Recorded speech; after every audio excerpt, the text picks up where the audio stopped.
ওরা বোধহয় এসে গেছে। কল্পনা রেডি হয়েছে তো? হ্যাঁ, কল্পনা রেডি হয়ে আচ্ছা, গেছে। আমি ওদের নিয়ে আসছি। পাত্র যদি আগে ডান পা ফেলে তাহলে বিয়ে হয়েই যাবে, আর যদি বা পা ফেলে তাহলে বিয়ে হবে কিনা সন্দেহ আছে।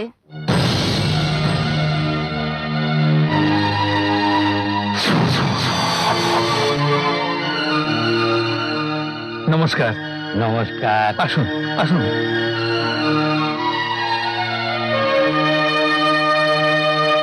দাদা বসুন বসুন। অনুসুয়া, এদিকে এসো। আমি ডাকছি, শুনতে পাচ্ছ না? দাদা 1 মিনিট, আমি আসছি।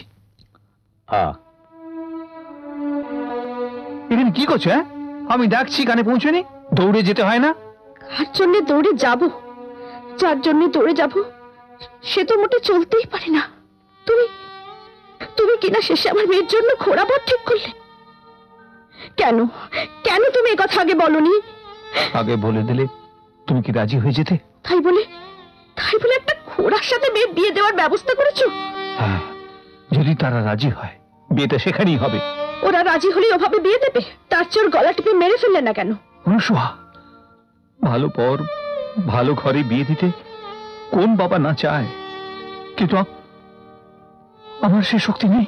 কি বললে? আমাদের শক্তি নেই বলে জেনে শুনে মেয়েটাকে ওভাবে জলে ফেলে দেবো? এই সম্বন্ধটা যদি ভেঙে যায় তাহলে সেটা তোমার মেয়ের দুর্ভাগ্য। আমি এরকম সম্বন্ধ চাই না। অনুসুয়া, তুমি কি ভাবছো আমি জেনে শুনে মেয়ে সর্বনাশ করতে চাইছি? ও কি আমার মেয়ে নয়? না, আমি ওকে ভালোবাসি না? পাত্র না হয় খোঁড়া, আজ না হয় কাল হ্যান্ডিক্যাপ কোটায় চাকরি পেয়ে যাবে। দুজন দুবেলা দুমুঠো খেতে তো পারবে। এই জন্য তুমি মেয়ের বিয়ে এখানে দিতে চাইছো? আমার কথা শোনো, তুমি অন্য কোথাও খোঁজ করো। খুঁজে খুঁজে আমি বিপর্যস্ত হয়ে গেছি অনুসুয়া। বাবা, এই পাত্রকে তুমি কি করে ঠিক করলে বাবা? তোর কি মাথা খারাপ নাকি? পুরুষ মানুষের বয়স বা চেহারা দেখা হয় না, দেখা হয় তার যোগ্যতা। আর তোর স্বামীর চেহারা সুন্দর হয়ে কি হয়েছে তা তো আমি নিজেই দেখছি। তার কথা উঠছে কেন? ঠিক আছে, তোমার যেখানে ইচ্ছা সেখানেই বিয়ে দিয়ে দাও।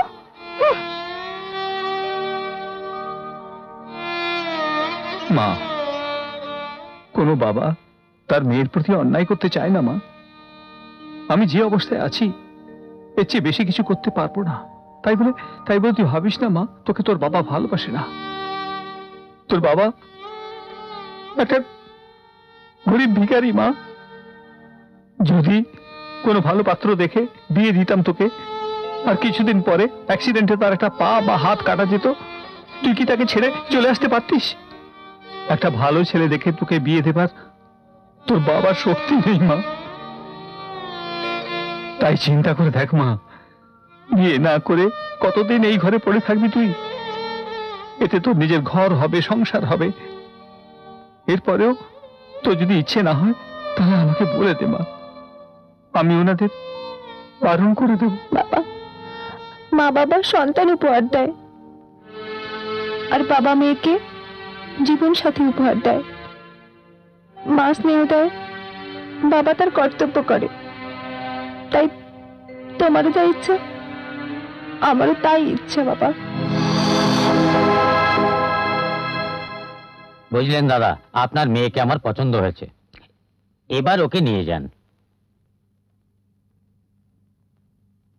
হ্যাঁ যদুবাবু, আগে একটা কথা, 20,000 যৌতুকের সাথে আমার ছেলেকে একটা 3 চাকা স্কুটার দেবেন। সেকেন্ড হ্যান্ড হলেও চলবে। ক্ষমা করবেন দাদা, 20,000-এ বেশি দিতে পারবো না, ওর মধ্যে মিটিয়ে নিন। না না, ওটা আলাদা এটা আলাদা, তাছাড়া দামও তো বেশি নয়, মাত্র 5-6 হাজার। সেই 5,000 টাকাও আমার পক্ষে দেওয়া সম্ভব নয় দাদা। দিলে বিয়ে হবে, না হলে না। যদি পারেন খবর দেবেন। সত্যি তুমি ওকে বিয়ে করবে কল্পনা? তুমি ওকে চাও? না চাইলে তার সামনে আমি যেতাম কেন? কিন্তু তোমার কিসের অভাব? আমি জানি আমার কিসের অভাব। তুমি? আমি রাজেশ। এই টাকা কিসের? আপনার ছেলে স্কুটার কেনার জন্য 5,000 টাকার দরকার ছিল। তার মানে যদুবাবু তোমায় পাঠিয়েছেন? না, আমি নিজেই এসেছি। উনি তোমার কে হন? কেউ না। যদি উনি আপনার কেউ নাই হন, টাকা দেবার কি দরকার? একটা মেয়ের বিয়ে বন্ধ হয়ে যাবে, তাই আর কি। মেয়েটা তোমার কে হয়? কেউ নয়। বাবা কেউ নয়, মেয়ে কেউ নয়, তাহলে টাকা? আমাকে বোঝার চেষ্টা করুন। সেই চেষ্টাটাই তো কর না না, ও খুব ভালো মেয়ে আঙ্কেল। আপনি কিভাবে জানলেন? আমি আমি ওকে প্রত্যেকদিন দেখি তো। কতদিন হলো এভাবে দেখছেন? না না, তেমন কিছু ভাববেন না। ওরা খুব গরিব। আমি চাই না এই বিয়েটা ভেঙে যাক। আমাকে একটু বোঝার চেষ্টা করুন, দয়া করে এই বিয়েটা ভাঙবেন না। বিয়েটা কিভাবে হবে? একটা অজানা অচেনা লোক এসে আপনার মেয়ের চরিত্রের বর্ণনা করে গেল, তার সাথে 5,000 টাকা দক্ষিণাও দিয়ে গেল, এবং তাতেই বোঝা যাচ্ছে আপনার মেয়ের সাথে তার কোনো না কোনো সম্পর্ক আছে। দেখুন দাদা, আপনার কাছে সেকেন্ড হ্যান্ড স্কুটার চেয়েছি, সেকেন্ড হ্যান্ড মেয়ে নয়। আমার পুত্র ঘোড়া হলেও তার মান ইজ্জত আছে। এভাবে বলবেন না দাদা, কথায় আছে বারণ তো মেয়ে হলো আগুন। সেই আগুন ঘরেই রাখুন, আমার ঘর পড়াবার চেষ্টা করবেন না। এক্সকিউজ মি, আরে তুমি? একটু এদিকে আসবেন? হ্যাঁ দাদা, আমার একটু জায়গাটা দেখবেন, আমি এক্ষুনি আসছি। কি হয়েছে? আপনার টাকা ধরুন। কিসের টাকা? যে টাকা আপনি ওদেরকে দিয়ে এসেছিলেন। সে টাকা তোমার কাছে এলো কিভাবে?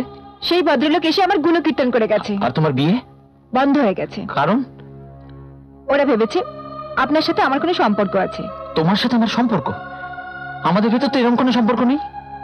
যদি না থাকে তাহলে সেখানে গিয়ে টাকা দিয়ে এসেছিলেন কেন? ভেবেছিলাম টাকা কটার জন্য তোমার বিয়েটা না বন্ধ হয়ে যায়। আমার বিয়ে বন্ধ হলে আপনার কি আসে যায়? আমি আপনার কে? সেটাই তো আমি ঠিক করে বুঝতে পারি না। তবে তোমার উপর আমার সিম্প্যাথি আছে। আপনি সুন্দর অভিনয় করতে পারেন। আমায় বিশ্বাস করো, আমি সত্যি বলছি। চুপ করুন, আপনি আমার কোনো গার্জেন নন যে আমার বিয়েতে টাকা খরচ করবেন। কেউ নই এটা ঠিক, কিন্তু মানুষ তো। মানুষ হয়ে মানুষকে সাহায্য করাই যে মানুষের ধর্ম। এই দুনিয়ায় আমি একাই মানুষ নই, কি একাই মেয়ে নই। আপনি অন্য কাউকে সাহায্য করছেন না তো? দেখো, দেখাশোনার কিচ্ছু নেই। আপনি আপনার লিমিটের মধ্যে থাকার চেষ্টা করুন, না হলে নিজের সম্মান হারাবেন। Hello boss. আরে তুমি? কি দেখছেন? প্রেগনেন্ট আছি কি না? আমি সেটা নষ্ট করে দিয়েছি। ছাড়ো সে কথা। কল্পনা আপনার সাথে মিশতে কেন চায় না? কি হয়েছে? সেটা বলতে আপনি তার সাথে মিশতে চান? হ্যাঁ। কি বলবো ওকে? কিছু স্যাম্পল ছাড়ুন। তোমায় বলাটা কি ঠিক হবে? তাহলে তাকেই বলা কি ঠিক হবে? হ্যাঁ। সে ভালো নয়? খুব ভালো। টেস্ট করেছেন? ছি, আমি বুঝি ভালো নই? তুমি মন্দ নও, কিন্তু তোমার চেয়ে সে ভালো। চেহারায়? না, মনে। বিয়ে করবেন? কাকে?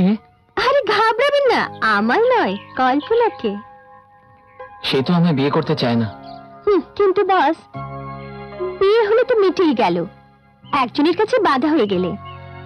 কিন্তু পয়সা করে দিয়ে নিজের করে রাখলে বিয়ে করার দরকার পড়ে না। চুপ করো, তুমি নারী না?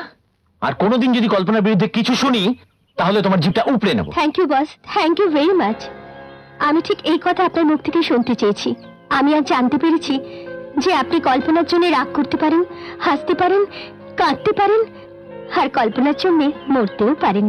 কি বলতে চাও তুমি? আমি চাই যে কল্পনার জীবনটা যেন আমার জীবনের মতো না হয়। আপনি যদি সত্যি ওকে বিয়ে করতে চান, তাহলে বিয়ের সব ব্যবস্থা আমি করব। আমি রাজি। আর আপনার বাবা মা?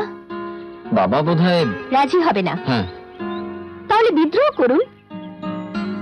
যদি তাতে না হয় ধমকান, তাতেও যদি ফল না পান, তাহলে বাধা কাটিয়ে বেরিয়ে আসুন। আমার ভীষণ ভয় করছে।